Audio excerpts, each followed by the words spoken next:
আমরা আজকে শিখব হচ্ছে হাত শব্দটি। কোন শব্দটি? হাত শব্দটি একটি বাক্যে গেলে কোন বাক্যে কি অর্থ প্রদান করে, কোন বাক্যে কি অর্থ প্রদান করে।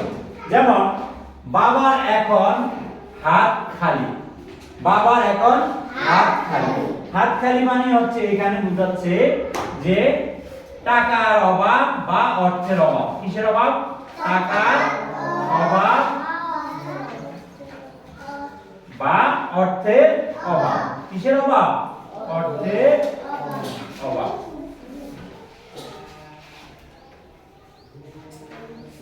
হাত খালি মানে টাকা নাই, সে আমাকে এক হাত দেখে নিবে।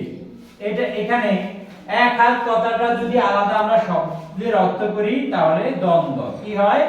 দ্বন্দ্ব বা প্রতিদ্বন্দ্বিতা। কিন্তু এখানে এক হাত দেখে নেওয়া হচ্ছে শায়েস্তা করা। কি করা? শায়েস্তা করা। তারপরে আছে কি? মিনার হাত ভেঙে গেছে। এখানে হাত এই কথাটা সরলত্ব বা আক্ষরিকতা আমরা কি বুঝি? হাত আমাদের শরীরের একটা অংশ। এই হাত মানে কি? হাত মানে শরীরের অংশ, শরীরের অংশ।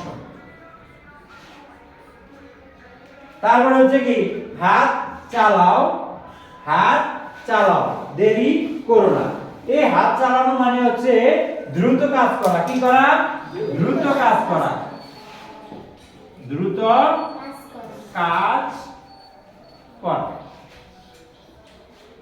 আর এই যে তার হাত টানের অভ্যেস রয়েছে। এই হাত টান কথাটা এটা হচ্ছে একটা বাগধারা, আর এটার অর্থ হচ্ছে চুরি করা। কি করা? চুরি করা। চুরি করা বা চুরির অভ্যেস থাকা যেসব লোক। এই ঠিক আছে।